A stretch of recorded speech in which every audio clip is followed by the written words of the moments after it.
তো এই যে তাজমহলে এসেছি। তো তাজমহলে আসার পরে এখান থেকে আর কিছুক্ষণ হাঁটতে হবে।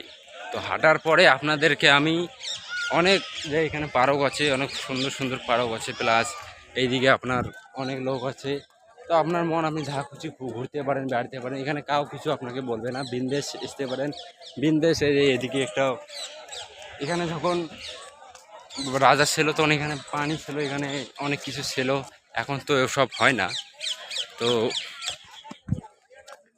এই দেখেন এখানে ওইদিকে এখনো কাজ চলতেছে, বানাচ্ছে, অনেক সুন্দর সুন্দর মিনার বানাচ্ছে। তো আপনাদেরকে আমি তাজমহলে দেখতে পারেন, তাজমহল একদম পাশাপাশি এসেছি। তো এখান থেকে আর অল্প একটু